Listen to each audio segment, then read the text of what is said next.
Ainsi que nous le disions hier, ce soir, nous avons le privilège de la vision du président de la République, notamment après la table ronde qui s'est tenue récemment au Palais du Peuple sur l'entrepreneuriat des jeunes et qui aboutit à Impact. Ce soir, nous voulons revenir sur un secteur des croissances, un secteur sur lequel la République démocratique du Congo repose depuis des longues années, pour ne pas dire des siècles, mais évidemment avec la vision du ministre de Mines, en tout cas qui est celui que le président de la République et la première ministre ont confié les responsabilités à la tête de ce ministère. Ce soir, nous allons évidemment revenir sur la mission que le ministre a effectuée dans le Grand Katanga, principalement dans le Haut-Katanga, avec ce qu'on a connu comme incident CDM, mais aussi les événements tristes du Lalaba. Et vous avez vu vous-même que le ministre, j'ai envie de dire que nous rendons grâce à Dieu parce que nous avons vu le crash que votre avion a connu, heureusement, que Dieu est avec nous et que nous pourrons continuer à bénéficier de votre expertise parce que la mission, justement, vous l'effectuez pour exprimer la compassion et la solidarité du gouvernement. Nous aurons l'occasion d'y revenir, mais en premier, parce que c'est pour la première fois que nous vous recevons dans ces cadres, Monsieur le Ministre, en tant que ministre de Mines, est-ce que vous pouvez nous dire en quelques lignes comment avez-vous pensé donner une nouvelle dynamique à ces secteurs qui a toujours été considéré comme les secteurs qui va permettre à la République démocratique du Congo de connaître son développement? Bonsoir d'abord, cher Patrick, et bonsoir à tout le monde. Avant toute chose, j'aimerais quand même vous féliciter pour cette question, pour dire ce que nous faisons, comment nous le faisons et qu'est-ce que nous comptons accomplir. Je crois que c'est un très bel exercice. Nous apprenons beaucoup aussi dans cet exercice, parce que je crois qu'il y a aussi beaucoup de critiques constructives qui viennent et ça nous sert souvent pour réajuster le tir. J'aimerais également, puisque vous avez parlé du chef de l'État au début, vous exprimer toute ma gratitude d'avoir placé sa confiance en moi pour ce ministère qui est très stratégique à un moment clé de l'histoire de notre pays, à un moment de l'histoire où les minerais stratégiques deviennent un enjeu planétaire. Et donc pour cela, je lui suis très reconnaissant. Je suis reconnaissant également, et je remercie Madame la Première ministre, chef du gouvernement, pour son leadership et son accompagnement constant. Et bien sûr, qu'à Dieu soit toute la gloire. Voilà. Maintenant, cela fait bientôt 3 mois que je suis à la tête de ce ministère. De la vision du chef de l'État et des instructions reçues de Madame la Première ministre, chef du gouvernement, à mon endroit, et dans le cadre justement du plan d'action gouvernementale, il y a des priorités, bien sûr, que je me suis fixées. Et la première des priorités, c'est renforcer la gouvernance, la bonne gouvernance, la traçabilité, mais également lutter contre la fraude minière, encadrer l'artisanat minier comme il se doit, regarder à ce cliché que le secteur minier continue d'afficher depuis près de 100 ans de mining en RDC, où tous les sites miniers sont des îlots de prospérité pour une élite, qui sont souvent entourés d'un océan de misère. Casser ce cliché-là et diversifier l'écosystème d'activité économique autour de tous ces sites-là pour que réellement les richesses profitent aux Congolais. Et bien sûr, parmi mes priorités, il y a également des réformes qui se veulent courageuses. C'est permettre aux communautés locales et aux Congolais de participer justement au capital de tous ces grands projets miniers. Il est temps que les Congolais deviennent actionnaires dans les mines. Les réformes sont déjà très avancées à l'étude. Nous allons les annoncer très bientôt. Il y a un groupe d'études qui travaille là-dessus pour que nous puissions les finaliser. Et de même l'exploration géologique. J'ai toujours dit, les mines commencent par l'exploration géologique. Les mines se développent par la géologie et les mines se terminent par la géologie. Il est très important que nous mettions des moyens dans l'exploration géologique, mais cette fois le faire avec des géologues congolais. Ceux-là que j'appelle les enfants de Dieu. Je les appelle les enfants de Dieu parce qu'un gisement, en termes juridiques, c'est un acte de Dieu. Et donc, il n'y a que les enfants de Dieu qui peuvent lire un acte Gisement, de Dieu. un acte de Dieu. Oui, juridiquement, un gisement, c'est un acte de Dieu. C'est ça que j'appelle les géologues les enfants de Dieu. C'est eux qui découvrent les actes de leur père. Il faut leur donner des fonds d'amorce, il faut leur permettre de découvrir les gisements, parce que nous voulons aussi casser un autre cliché. Celui de toujours voir des géologues venus d'Australie, de Canada, ils sont souvent blancs avec beaucoup de barbe blanche qui découvrent les gisements chez nous. Donc je crois que les Congolais sont très bien formés pour le faire aussi. J'ai confiance en eux, j'en côtoie beaucoup. Ils n'attendent que ça. Ils n'ont pas peur d'aller aux 100 000 diables, ils n'ont pas peur de morsures de serpents, ils n'ont pas peur de boire l'eau sale et avoir une dysenterie ou une malaria. Ils sont prêts pour cela. Il faut leur donner les moyens, il faut les supporter pour le faire. Voici très brièvement les priorités que nous nous sommes fixées et sur lesquelles nous travaillons. Évidemment, nous aurons l'occasion de revenir point par point, si le temps le permet, parce que je crois que dans votre vision, vous avez eu le temps de le partager. On doit être en mesure de passer à l'étape supérieure, parce que la République démocratique du Congo doit finalement renverser cette perception, pas cette perception, mais cette pauvreté vécue, alors que nous sommes entourés des œuvres de Dieu qui découvrent les géologues, ces enfants. Mais, Monsieur le ministre, vous avez été d'abord dans le Haut-Katanga, après l'accident que nous avons vu, ensuite dans le Lualaba. Qu'est-ce que nous pouvons retenir d'abord de la première mission, mais aussi de l'autre mission, avant de reparler de la problématique des artisanaux, de certains axes que vous nous avez donnés tout à l'heure? Oui, très bien. Le premier incident d'un bassin de rétention de la compagnie minière CDM, mais avec des répercussions assez graves dans l'environnement. Des eaux acides qui se déversaient un peu partout et qui affectaient bien sûr les populations, qui affectaient les puits d'eau, qui affectaient même l'écosystème des rivières et autres, avec des poissons morts et autres. Nous nous sommes rendus sur les lieux. Et bien entendu, le constat que nous avons fait était un constat malheureux. C'était un constat de mépris de normes élémentaires, de conception, de construction et d'opération d'un bassin de rétention. Je ne veux pas aller dans les termes trop techniques, mais tout ce que je veux vous dire simplement, c'est qu'un bassin, le lieu où on le construit est sélectionné selon certains critères. Et la géomembrane qu'on pose pour retenir les eaux aussi est posée sur un sol qui est bien préparé, qui est compacté avec certains standards. Et il y a des méthodes pour détecter le fluide pour que la nappe aquifère ne soit pas polluée. Tous ces standards n'étaient pas au rendez-vous. Et encore moins la façon d'opérer, la façon de détecter ou de prévenir à l'avance un pareil accident. Les accidents peuvent arriver dans la vie, mais un accident d'un bassin pareil, ça ne vient pas et ça surprend tout le monde. Non, il y a des signes avant-coureurs. Et donc il n'y avait rien de tout cela. Nous avons mis en place une commission d'enquête pour enquêter, établir la vérité, toute la vérité, établir les responsabilités également, parce que les sanctions vont s'en suivre. Parce que la société sera tenue bien sûr de réparer tous les dégâts qui ont été causés à l'environnement. Elle sera tenue de dédommager tous ceux qui ont été affectés d'une manière ou d'une autre. Elle sera tenue également de payer tous les travailleurs pendant tous les 3 mois, parce que j'ai pris une décision de suspendre cette opération-là. Pendant 3 mois, leur donner la chance de réparer.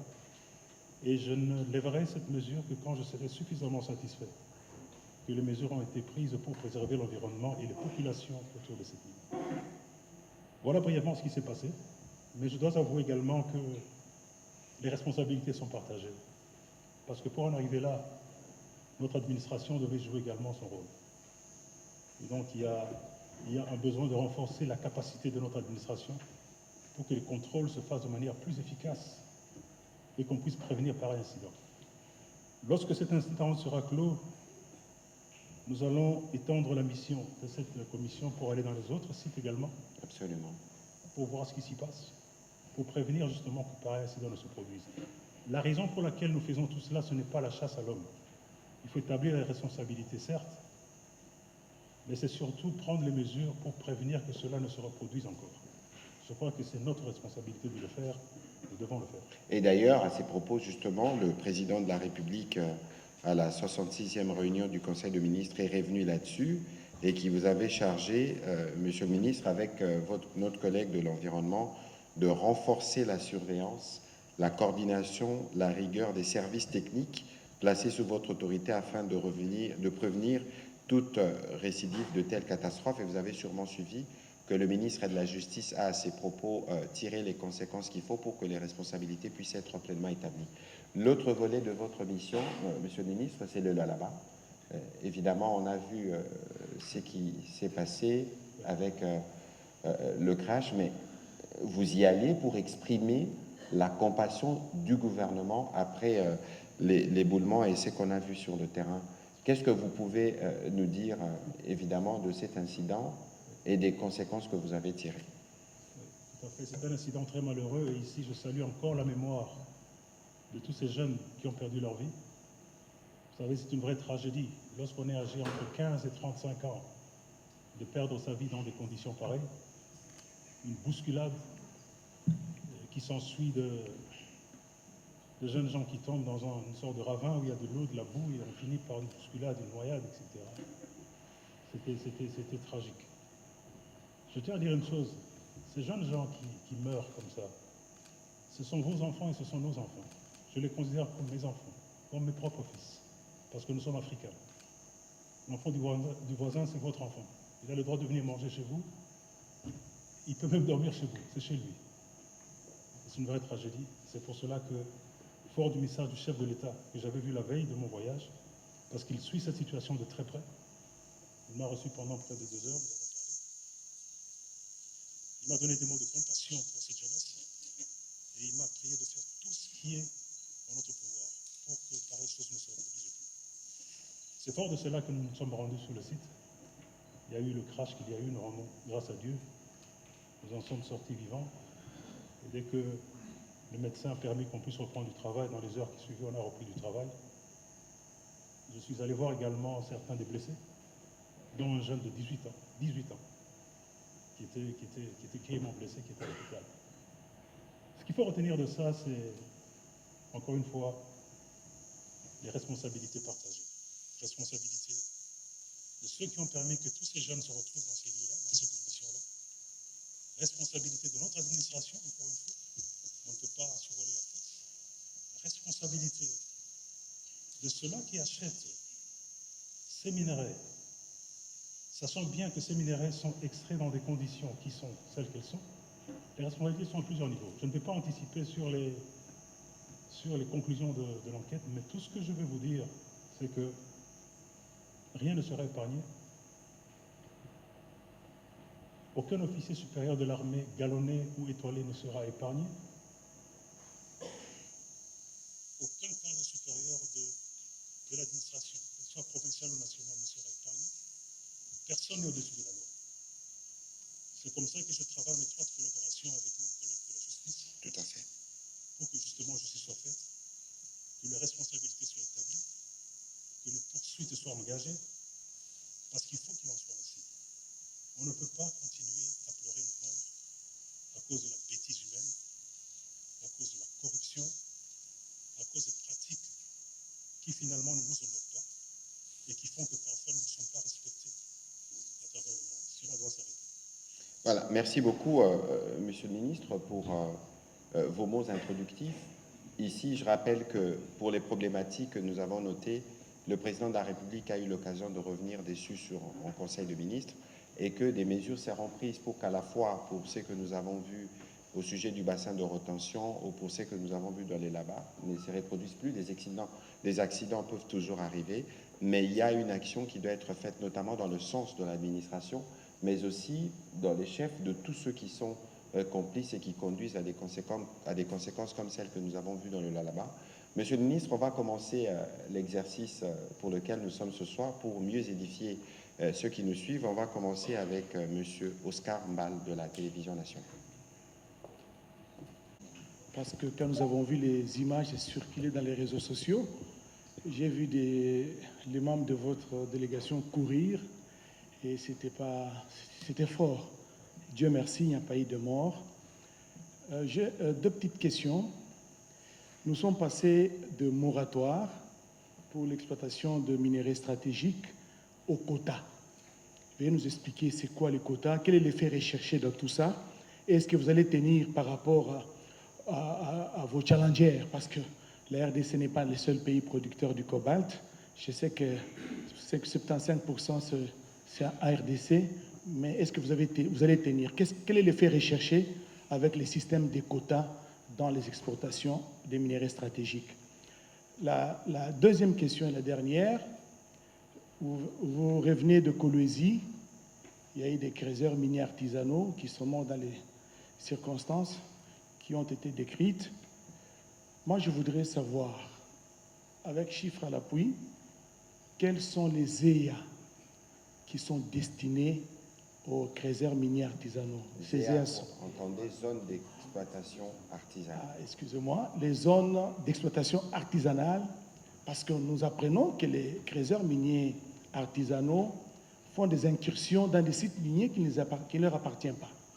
Et souvent, ça crée des problèmes. Et les entreprises minières basées à Kolwezi qui se plaignent du fait que des creuseurs miniers artisanaux pénètrent dans leurs sites et d'autres volent même les minéraux.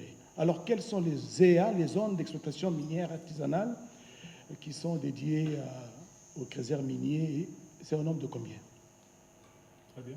Allez-y, monsieur le ministre. Je réponds directement. Je vous en prie. Très bien. La première question sur le cobalt. J'aimerais qu'on comprenne bien ce que nous avons voulu faire avec le cobalt.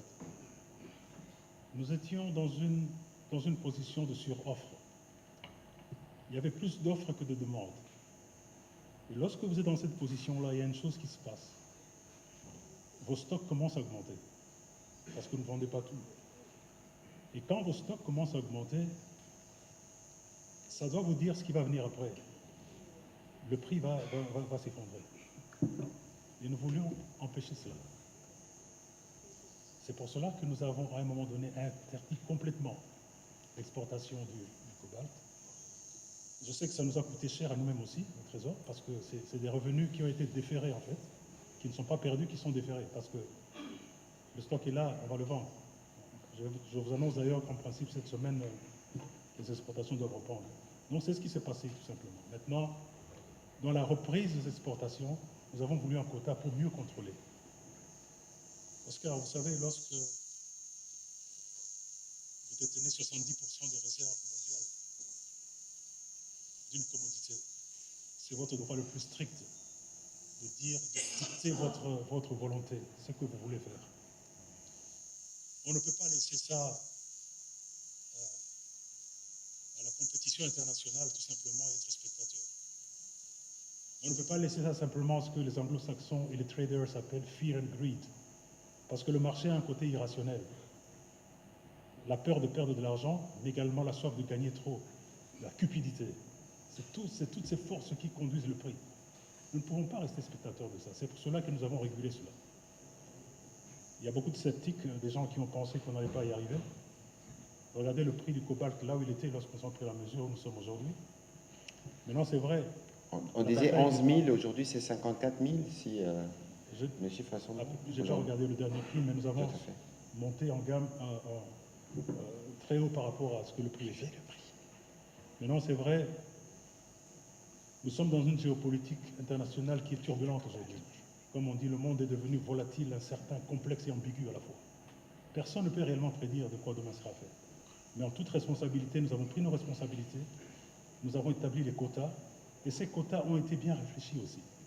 Nous avons regardé la moyenne statistique de tous ces exportateurs de cobalt sur les 3 dernières années. En fonction de ce qu'ils exportaient, nous leur avons alloué ce quota pour qu'ils ne se sentent pas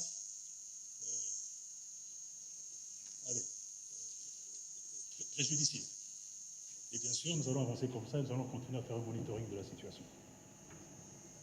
Alors, Kolwezi, votre deuxième question, c'est vrai, c'est une question complexe parce qu'il y a énormément de coopératives, mais en principe, une coopérative à une coopérative, on doit assigner une zone d'exploitation artisanale pour qu'elle puisse travailler. On s'est retrouvé avec beaucoup de coopératives, mais sans zone d'exploitation artisanale. Et c'est ce qui explique en partie l'envahissement de certaines concessions industrielles, ce qui n'est pas du tout acceptable, je dois avouer.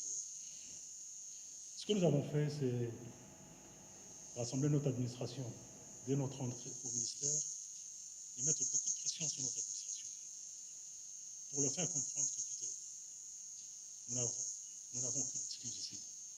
Nous devons générer suffisamment de zones d'exploitation artisanale viables pour ces jeunes gens. et avoir un système transparent et responsable pour allouer ça aux coopératives. À ce jour, nous venons d'en générer 64, mais c'est encore une goutte d'eau dans l'océan.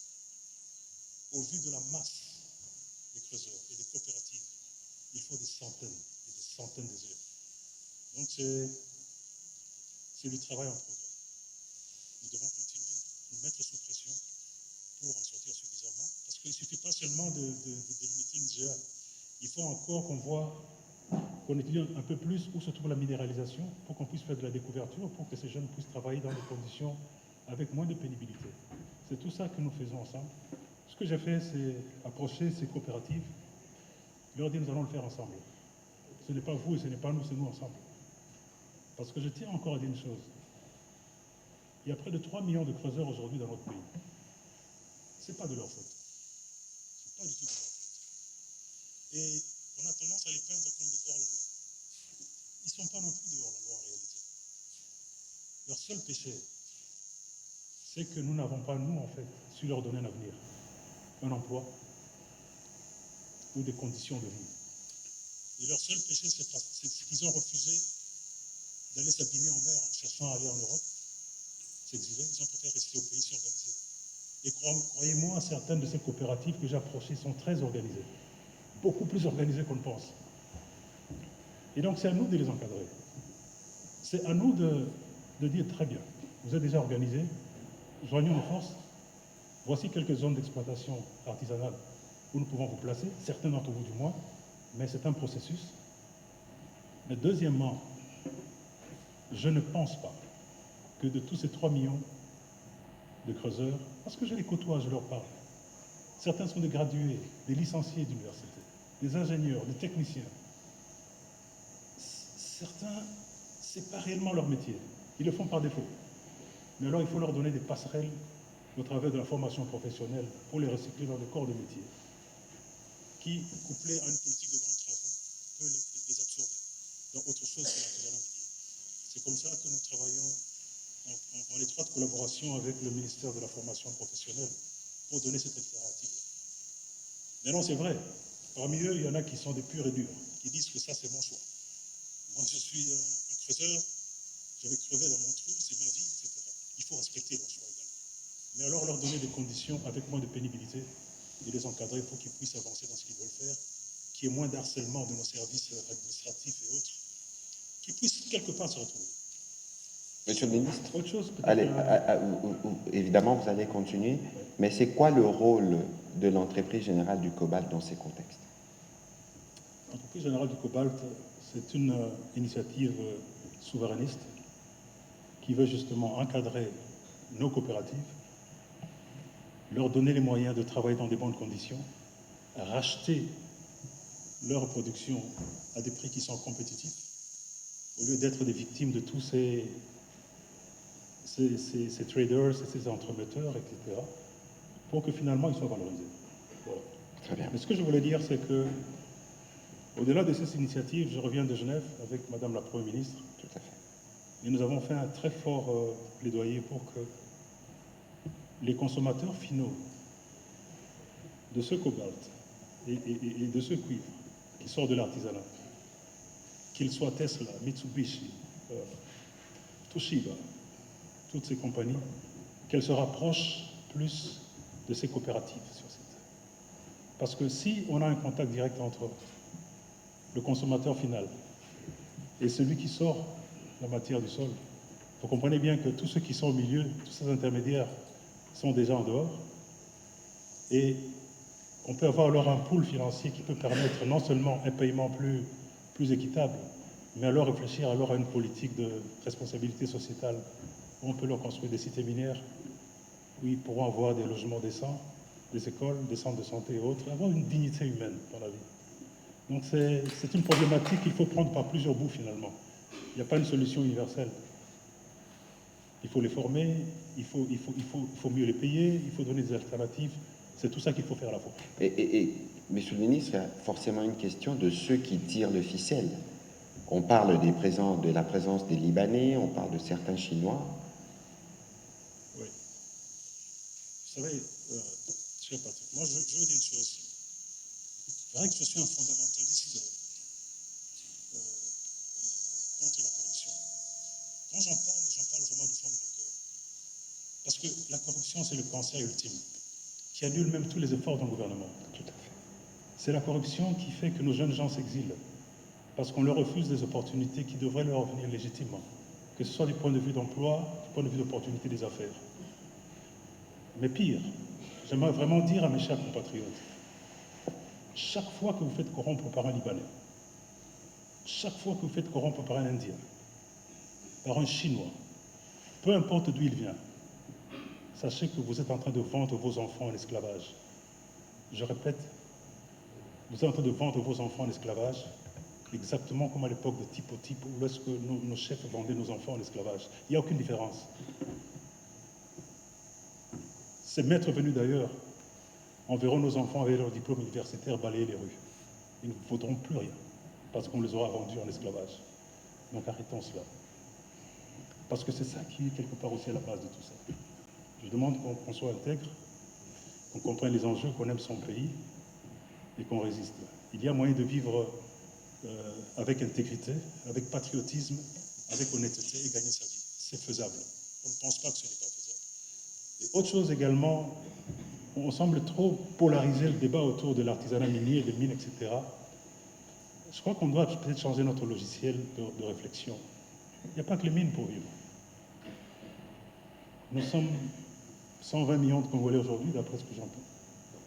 Mais qui a dit qu'il n'y a que les mines pour vivre? Les mines ne sont qu'un accélérateur d'économie, au même titre que l'agriculture, le tourisme et bien d'autres secteurs. Donc réfléchissons à diversifier le tissu économique de chez nous. C'est pour cela que je deviens de plus en plus regardant sur tous les paiements infranationaux qui vont dans les escarcelles des entités territoriales décentralisées. C'est des grosses sommes d'argent. Lorsque vous prenez les 0,3% du chiffre d'affaires, vous prenez la redevance minière, vous prenez le cahier de charges qui est en fait une sorte de contrat social entre la société minière et les communautés autour. Vous avez certains ETD qui brassaient à la limite, peut-être par an, entre 1 000 et 10 000 dollars peut-être, qui embrassent 10 millions de dollars et plus. Imaginez-vous des montants pareils et qui vont pleuvoir dans ces caisses chaque année, parfois même en allant en grandissant.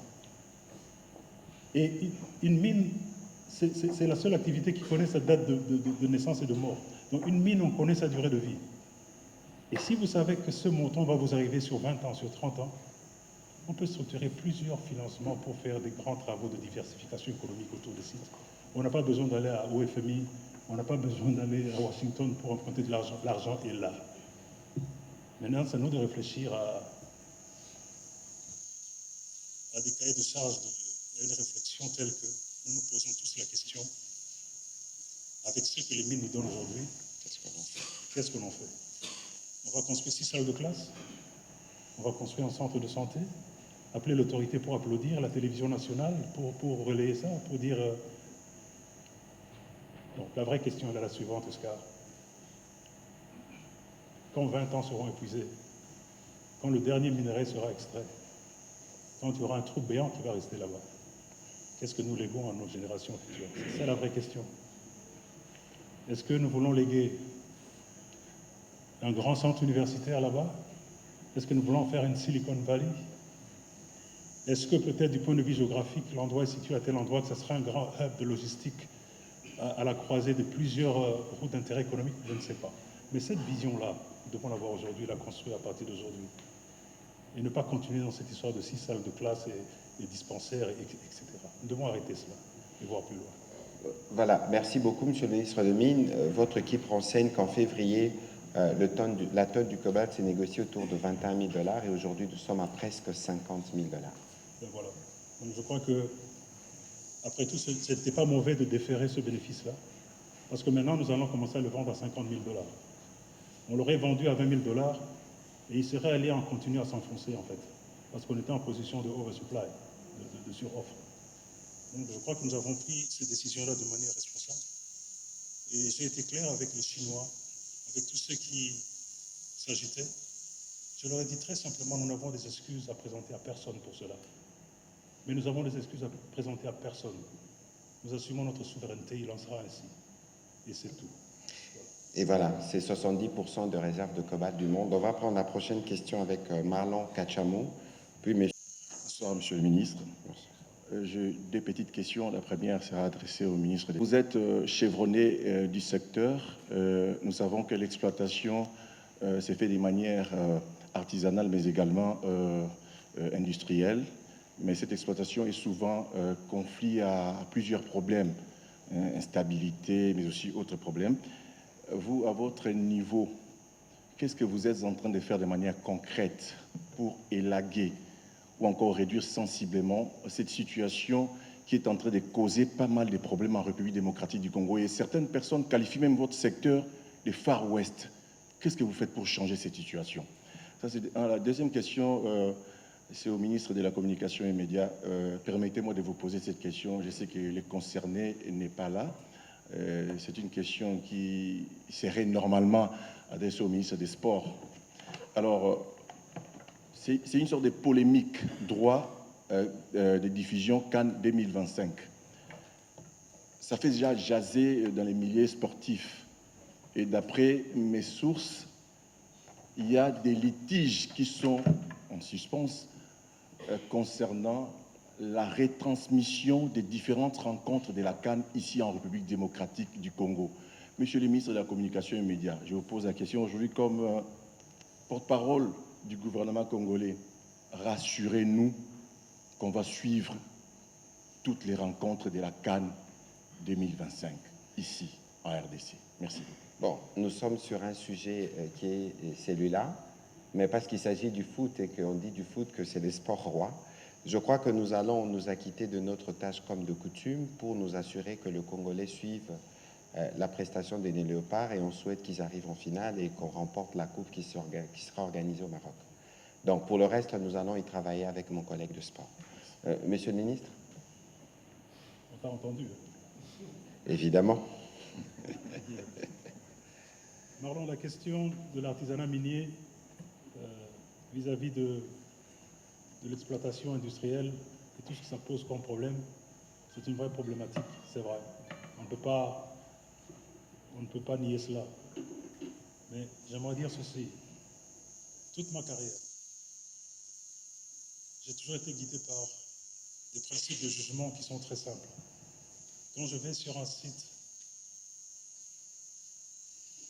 que ce soit une usine de traitement, ou que ce soit à 1500 mètres dans le fond d'une mine, dans une galerie, partout où je vais, je me pose toujours une question.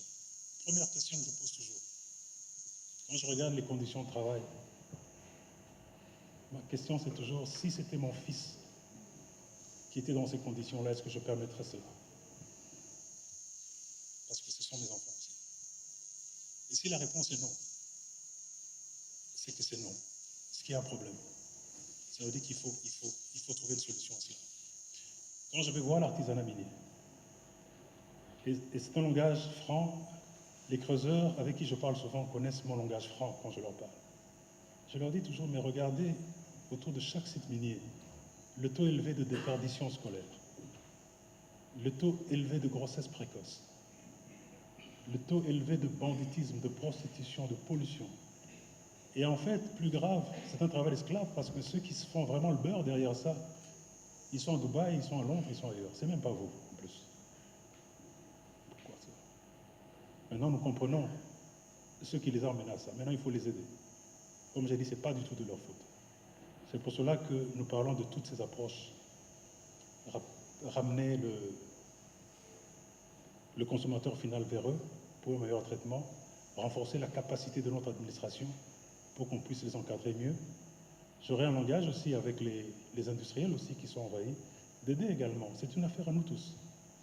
Je peux vous dire aujourd'hui que 2 des compagnies minières majeures, dont je tais le nom, ont investi près de 100 millions de dollars aujourd'hui, rien que pour construire des sortes de murs de Berlin autour d'elles, pour se protéger de l'envahissement de ces creuseurs. Mais ça n'a servi à rien parce qu'ils escaladent.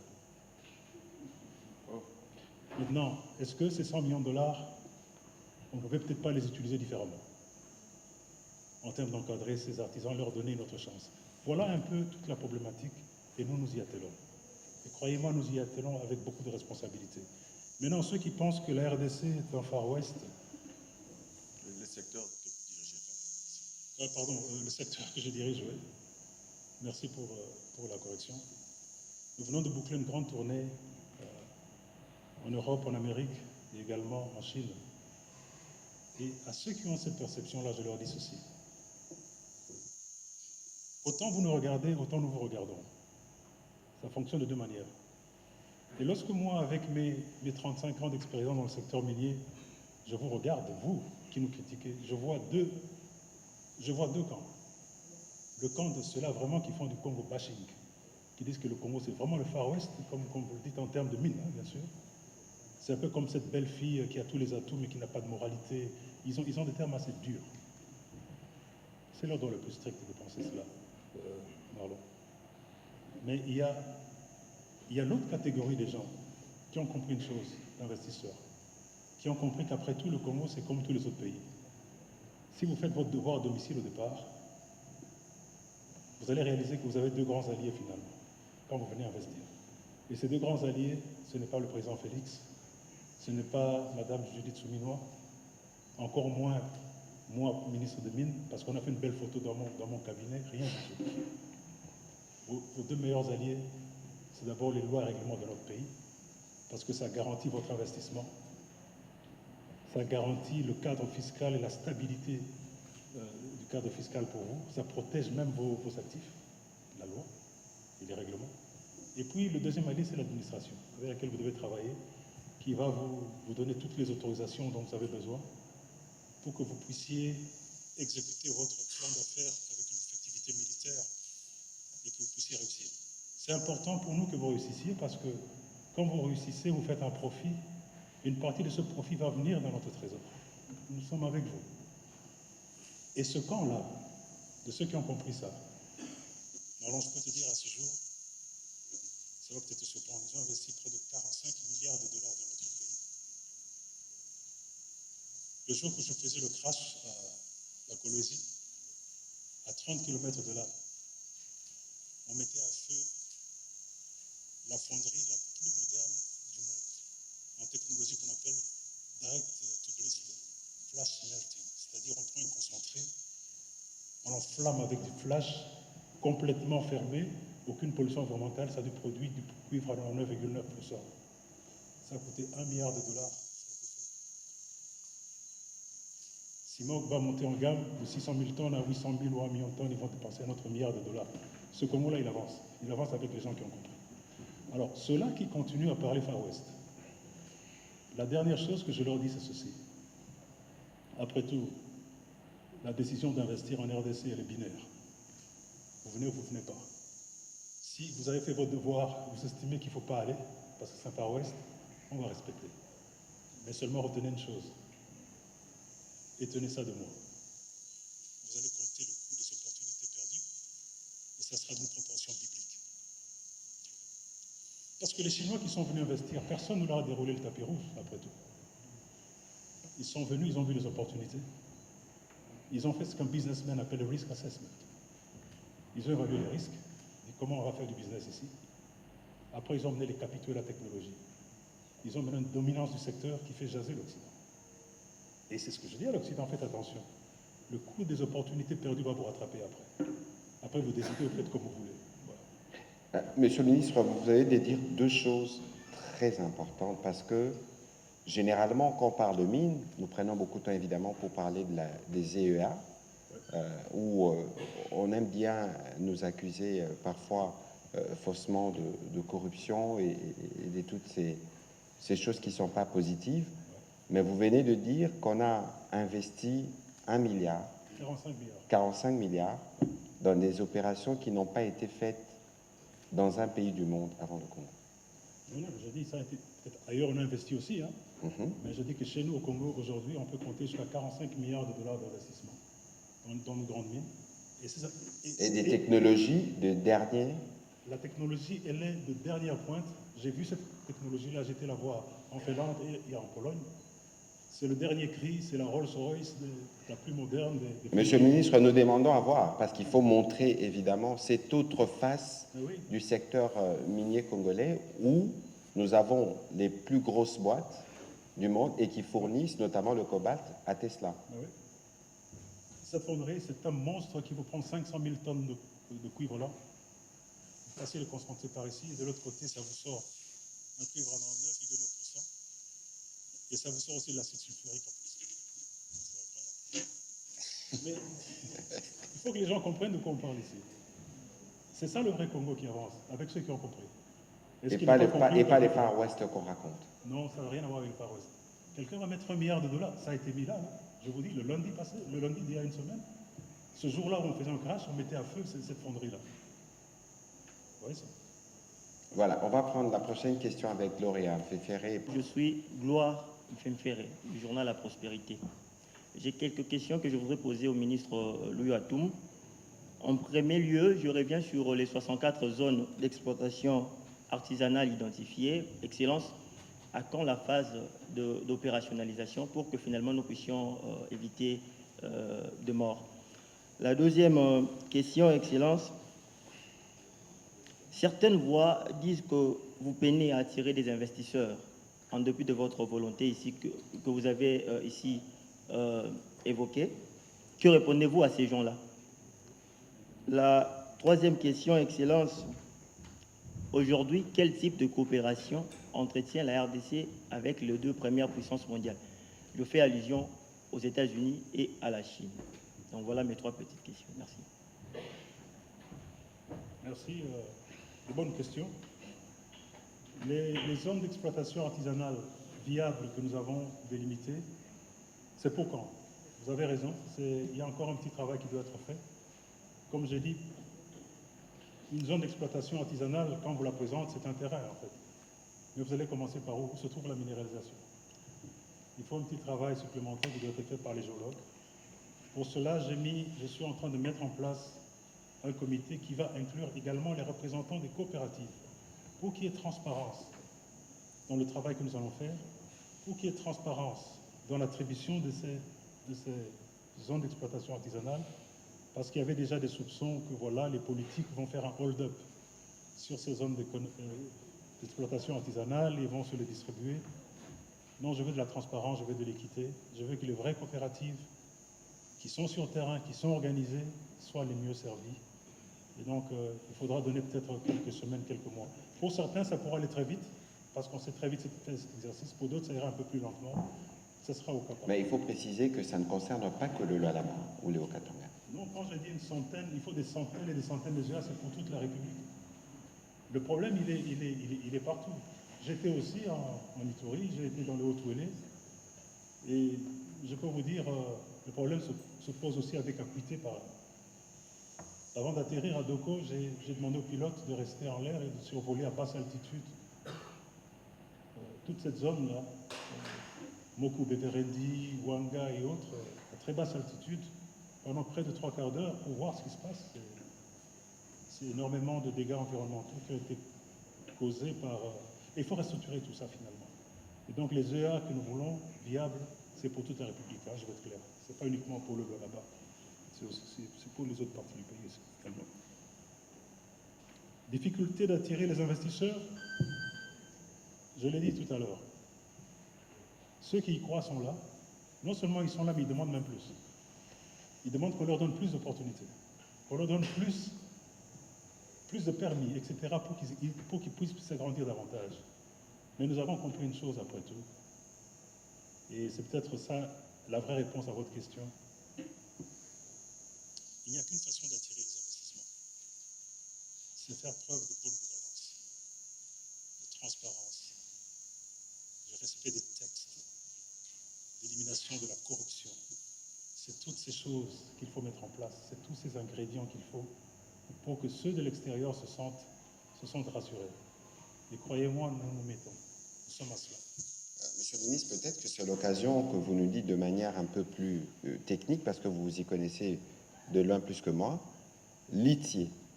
Lorsque nous regardons les différents rapports des litiers, il faut dire qu'en termes de transparence, nous sommes toujours au-dessus de 90%. Tout à fait. Nous sommes un pays qui a été admis à l'ITIE et ça a été un processus sur plusieurs années. Vous ne devenez pas membre de l'ITIE du jour au lendemain. C'est tout un processus qui va sur plusieurs années pour qu'on voit votre niveau de reporting, de transparence et autres. Et chaque année, vous recevez une cote.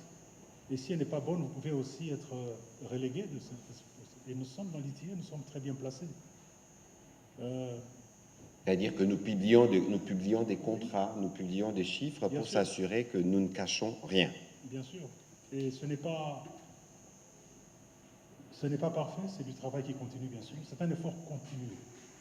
Il ne faut pas arrêter. Mais je tiens à vous dire une chose. Le monde commence à nous prendre au sérieux et à voir qu'il y a des efforts de bonne gouvernance qui se font chez nous. N'en déplaise aux uns aux autres. Regardez le package aujourd'hui du Fonds monétaire, entre 3 et 4 milliards de dollars. Ce n'est pas un don. C'est parce qu'ils reconnaissent les efforts que nous avons faits dans la discipline, dans la dépense dans la dépense publique, la peur du gendarme qu'on a instaurée avec l'IGF,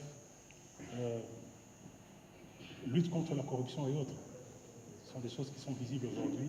Et tout cela concourt à attirer des investissements. Alors, la dernière question, c'était notre relation, notre position par rapport à la Chine, par rapport... vous savez, il faut balancer notre point de vue. On peut critiquer la Chine, on peut critiquer certaines mauvaises pratiques de certains opérateurs chinois, pas tous. Il y en a de très bons également. Mais qu'on n'oublie pas que c'est la Chine, à travers ses investissements, qui nous fait occuper la deuxième place mondiale de producteurs de cuivre aujourd'hui. C'est essentiellement dû aux investissements chinois. Nous sommes deuxième après le Chili. Au fur et à mesure que nous réglons nos problèmes énergétiques, je crois que nous allons prendre la première place et aller encore plus haut. Nous sommes à plus de 3 millions de tonnes de cuivre là aujourd'hui. Nous allons encore monter plus que ça. Il faut le respecter. Par contre, il faut veiller à ce que nos lois soient respectées, un peu comme dans le cas malheureux de CDM qui s'est passé, l'entreprise chinoise. Il faut les ramener sur la loi et être intransigeant là-dessus. Les Américains ont compris, ils sont venus, nous sommes en train de leur parler, ils sont très intéressés, c'est vrai. Nous sommes ouverts à tout le monde, nous sommes à l'époque du multilatéralisme, nous parlons à tous les partenaires et de toutes les manières. Moi j'ai toujours dit, la dotation minérale de notre pays, lorsqu'on regarde aujourd'hui tous les espaces qui sont occupés, soit en exploitation ou soit en exploration, c'est moins de 10% de notre dotation minérale. Donc les 90% restants, c'est vierge comme au premier jour de la création. Mais, Monsieur le ministre, en parlant de ça tout à l'heure, vous me disiez que la province du Congo central, c'est presque la réplique du Lualaba en termes de potentialité minière. Bon, je sais qu'il y a quelques semaines, nous étions avec la première ministre au Japon, il y a eu signature d'un MOU avec une entreprise qui va travailler dans le manganèse. Mais est-ce que vous pouvez confirmer aux compatriotes que nous suivent que la province du Congo central est aussi une province minière? Non seulement la province du Congo central est une province minière avec une très grande dotation minérale, elle est en fait le miroir géologique du Katanga. Vous y avez du cuivre, vous avez de l'or, vous avez du manganèse, vous avez beaucoup d'autres métaux. Mais plus, tous les ingrédients qu'il faut pour faire de l'industrialisation et du mining à grande échelle sont rassemblés pour le Congo central. Vous avez la proximité d'un port qui s'appelle Matadi. Vous avez l'électricité qui est là, parce qu'il y a à côté. Vous avez le chemin de fer, vous avez les routes. Le capital humain, vous l'avez, parce que Kinshasa n'est pas aussi loin, n'est pas aussi éloigné de là. Tous les ingrédients sont là. En fait, l'intensité de capital. Si vous voulez développer une mine, par exemple, dans un endroit qui est enclavé comme dans l'arrière-pays, où il n'y a pas de route, il n'y a pas d'électricité, etc., par rapport au Congo central, l'intensité de capital Congo central sera de loin moindre. Et donc tous les ingrédients sont là. Encore une fois, c'est un appel à nous, les Congolais. Je souhaite vraiment que nous comprenions que le développement, c'est avant tout un état d'esprit. C'est pas d'abord une affaire de capitaux et de technologie, c'est un état d'esprit. Il faut que nous ayons cet état d'esprit de développement. et tous les ingrédients sont là pour qu'on puisse développer. Le Congo central, en principe, devait être la province la plus industrialisée de toute la RDC, à cause de tous ces points qui sont déjà rassemblés là-bas. Voilà, on va prendre rapidement les questions de M. Jacques Amboka, puis ce sera M. Benoît Nimba. Merci beaucoup, Monsieur le ministre. Monsieur le ministre de Mines, la première question, il y a 4 ans, la RDC avait organisé ici DRC Africa Business Forum. Il était question justement de mettre en valeur ce que nous disposons pour attirer au fait les investisseurs, pour faire de la RDC la première destination pour la production de batteries électriques. 4 ans après, on parle de l'évolution de cette industrie ailleurs.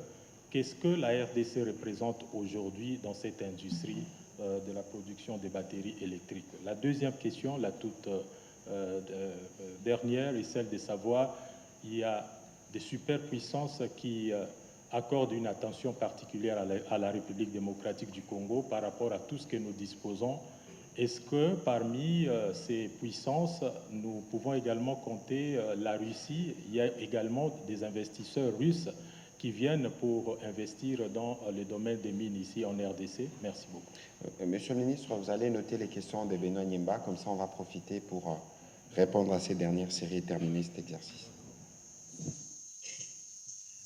Et, Excellence, j'étais à Kolwezi quand l'entreprise générale des Cobalt a lancé ses premières 1000 tonnes inaugurales et votre représentant avait annoncé pendant la cérémonie que vous devriez signer une 50aine de arrêtés pour le ZEA, et vous venez encore de dire qu'il y a un bon nombre de ZEA déjà. La question de savoir aujourd'hui, il y a déjà une centaine de zones artisanales et vous ajoutez encore cette 50aine d'arrêtés pour encore les artisanaux. Alors, la question que je pose, les arrêtés que vous signez, c'est juste pour travailler avec EGC ou c'est juste pour ajouter sur ce qui existe déjà? Deuxième question, il y a une semaine, je lisais un article sur vous. Vous étiez encore, je crois, président de chambre de commerce, président de chambre de mines, pardon, où vous essayez d'expliquer un peu sur la redevance, c'est que la RDC avait gagné sur les entreprises minières, sur la redevance. La question que je pose maintenant, Monsieur le ministre, on est presque à la fin de l'année. La RDC a déjà encaissé combien sur la redevance minière, sur toutes les entreprises minières, et comment cela est réparti, parce que aujourd'hui, toutes les entreprises minières là où ils sont logés, quand vous sortez des usines, vous sentez la pauvreté. Quand est-ce que les Congolais vont profiter de ces minerais? Une question au porte-parole du gouvernement. Il y a des vidéos qui circulent depuis cet après-midi, montant de filmer dans un camp militaire dans la sortie de la ville de Lubumbashi, qui parle de l'entrepôt des armes de camp militaire Kimbembe, je crois, qui a pris fait. Est-ce qu'on peut avoir plus de détails? Merci. Merci. Monsieur le ministre, allez-y. Très bien. Je commence par les questions de Jacques. Jacques, oui, c'est vrai. Il y a 4 ans, il y avait DRC Africa Business Forum et on parlait de la chaîne de batterie. Je peux t'assurer d'une chose, beaucoup de progrès ont été réalisés en 4 ans. Nous avons d'abord fait des réformes très courageuses, de créer des zones économiques spéciales qui offrent des facilités fiscales, parafiscales, douanières et administratives, ainsi qu'un guichet unique pour pouvoir faciliter l'attrait des investissements, des investisseurs, pour qu'ils puissent venir. Ces zones d'exploitation, ces zones économiques spéciales également, nous y apportons l'énergie, les infrastructures d'accès. Nous avons inauguré, et j'étais encore ministre de l'Industrie, nous avons inauguré la zone économique spéciale de Moussompo, dans le Lualaba, près de 1000 hectares, dédiée uniquement à la chaîne de batterie, pour que les investissements puissent y faire. Elle est en cours de construction pour le moment. Nous étions en Chine il y a un peu plus de 2 semaines, 3 semaines, et nous avons convenu avec mon homologue chinois, le ministre des Mines de la Chine, de booster c'est le partenariat que nous avons. Nous avons un partenariat qui est conclu entre nos deux pays, mais d'ajouter particulièrement l'attrait des investisseurs chinois dans la chaîne de batterie, comme CATL et autres, pour qu'ils viennent investir dans ces zones-là. Et nous sommes en train de finaliser ce partenariat-là qu'on va signer plus tard le 26 mars. Ça va inclure des investisseurs qui vont venir justement pour investir dans ces zones, mais également ça va inclure un volet de formation de nos zoologues et d'échange de technologies. Parce qu'aujourd'hui, la géologie Greenfield, comme on dit, elle a beaucoup évolué. On utilise beaucoup la détection, la télédétection, en prenant des données satellitaires et géospatiales, en y mettant de l'intelligence artificielle. Ça permet d'aller plus vite, un peu moins de risques, et on sait découvrir des gisements plus vite, plus rapidement. Ce partenariat, nous l'avons avec les Chinois. Nous coulons ça sous forme d'un partenariat qui sera signé solennellement ici le mois de mars. Tout ça va dans le chaîne de répondre à votre question. Donc il y a énormément de progrès qui ont été réalisés. Parmi les puissances intéressées à la RDC, la Russie, nous ne sommes pas tellement enclins à savoir les nationalités de ces... Pourquoi pas la Russie?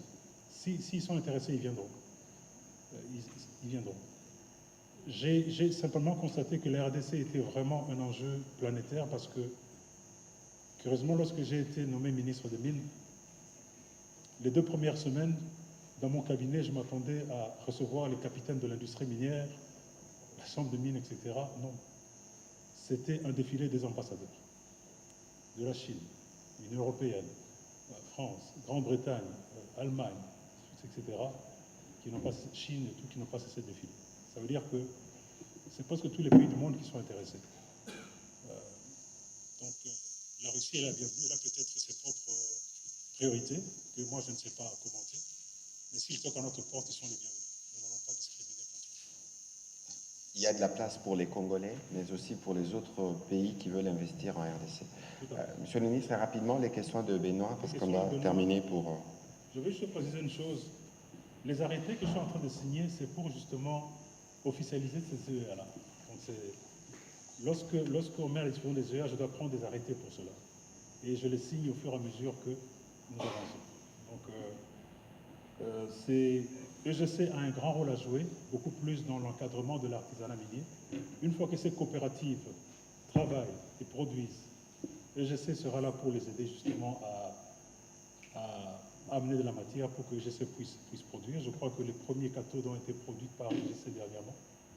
Et nous allons continuer à financer et supporter EGC. Parce que, comme je dis, c'est une décision de souveraineté, EGC, pour que les Congolais, les coopératives finalement commencent à avoir des prix qui sont équitables et qui puissent quand même jouir des richesses de leur pays. Les redevances, je n'ai pas le montant à ce jour. J'aurai le temps de regarder à ça effectivement parce que j'ai besoin de ces statistiques-là en fin d'année. Mais voilà, c'est encore une fois, à l'époque déjà, lorsque vous avez dit j'étais président de la Chambre des mines, lorsqu'on prenait déjà, il y a 3 ans, 4 ans, rien que le Lualaba et le Haut-Katanga, rien que la ligne de redevance arrivait déjà à 1,3 milliard de dollars sur une année. Presque de quoi financer le programme des 145 territoires, presque. Avec ça, on pouvait construire 25 hôpitaux, on pouvait construire autant de salles de classe, autant d'universités, on pouvait asphalter, je sais pas, 300 km de route, de centrales, etc. C'est dire que faisons vraiment attention à l'allocation de la manne minière. Elle n'est pas éternelle. Un jour, il y aura un trou béant. Il n'y aura plus de redevances à venir. Je crois que c'est ça qui doit réellement nous interpeller pour que nous dépensions cet argent de manière responsable. Parce que le mining, après tout, veut dire une seule chose. C'est apporter les capitaux et la technologie, prendre ce qui est dans le sous-sol, le sortir et puis le transformer en 3 composantes. La composante qui part à l'État, en termes de taxes directes, indirectes, mais tout ça qui part à l'État pour que l'État fasse sa politique sociale, d'infrastructure et autres. Et puis la part qui part aux investisseurs, bien sûr, parce qu'ils ont droit à leurs dividendes. Et puis la part qui part aux communautés locales. Mais encore une fois, il faut que ces communautés locales prennent conscience que cette manne, elle n'est pas éternelle. Nous pouvons aller dans la valse des chiffres, etc. Mais si nous ne prenons pas conscience de cela, je crois que ce n'est pas très responsable de notre part par rapport aux générations à venir. Un jour, il y aura un trou béant. Voilà, merci, Monsieur le ministre. Et sur la question du camp des Kimbembe, j'ai discuté avec le gouverneur Martin Kazem, donner les détails visiblement de cet incident qui a conduit à cet incendie. Donc, on pourra vous donner le détail. Blaise Shindani, j'ai reçu la question en réaction avec les propos du président rwandais. Je crois que c'est les pères qui revendiquent les actions du fils. Si vous l'avez suivi, il n'y a pas du tout d'ambiguïté. Nous l'attendons sur le terrain du respect de ses engagements par rapport au processus diplomatique dans lesquels nous sommes engagés. Hier, je le disais, que nous aurons l'occasion de revenir dans les prochains jours pour faire le point de qui s'est acquitté de ce qu'il devait faire pour que la paix revienne dans cette partie du territoire et pour que nous puissions permettre à nos populations de vaquer librement à leurs occupations.